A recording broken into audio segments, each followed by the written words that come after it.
বলিউড অভিনেত্রী Jacqueline Fernandez জড়িয়ে থাকা ২০০ কোটি রুপির অর্থ পাচার মামলায় নতুন করে কঠোর অবস্থান নিয়েছে দিল্লির একটি আদালত। মামলার সর্বশেষ শুনানিতে আদালতের পর্যবেক্ষণে বলা হয়েছে, এই ঘটনায় তাকে শুধু প্রতারণার শিকার বা নির্দোষ হিসেবে দেখার সুযোগ নেই।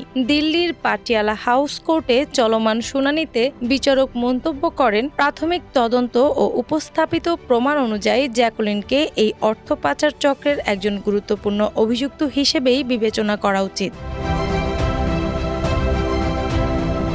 মামলার মূল হোতা হিসেবে অভিযুক্ত সুকেশ চন্দ্রশেখরের সঙ্গে তার সম্পর্ক কেবল ব্যক্তিগত পর্যায়ে সীমাবদ্ধ ছিল না বলেও আদালতে পর্যবেক্ষণে উঠে আসে। তদন্তকারী সংস্থার দেওয়া তথ্য ও নথির ভিত্তিতে আদালত জানায়, এই অর্থ পাচার প্রক্রিয়ার একাধিক পর্যায়ে জ্যাকুলিনের সক্রিয় সংশ্লিষ্টতা থাকতে পারে বলে প্রাথমিকভাবে ধারণা করা হচ্ছে। আদালতের মতে, সুকেশ চন্দ্রশেখরের অপরাধমূলক কর্মকাণ্ড সম্পর্কে জ্যাকুলিন সম্পূর্ণ অজ্ঞ ছিলেন, এই দাবি বিশ্বাসযোগ্য নয়।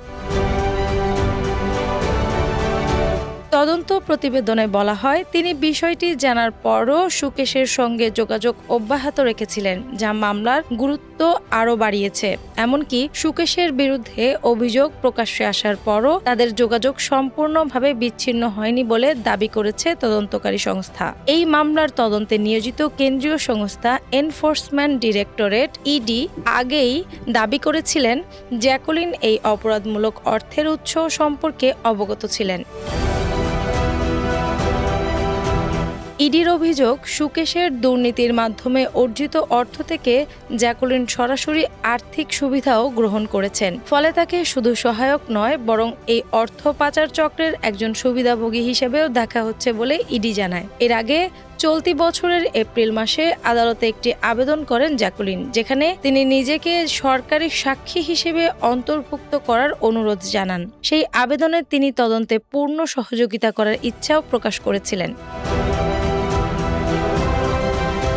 তবে কেন্দ্রীয় তদন্তকারী সংস্থা ইডি শুরু থেকেই তার এই আবেদনকে বিরোধিতা করে আসছে। তাদের দাবি, মামলার নথি ও প্রমাণ অনুযায়ী জ্যাকুলিনের ভূমিকা অনেক গভীর, যা তার নির্দোষ হওয়ার দাবি খারিজ করে দেয়। আদালতের সর্বশেষ পর্যবেক্ষণে ইডির সেই অবস্থান আরও শক্তিশালী হয়েছে বলে মনে করা হচ্ছে। সব মিলিয়ে ২০০ কোটি রুপির এই আলোচিত মামলায় জ্যাকুলিন ফার্নান্দেজের আইনি জটিলতা আরও বাড়ল বলেই ধারণা করা হচ্ছে। ডেস্ক রিপোর্ট, বাংলাবাজার পত্রিকা।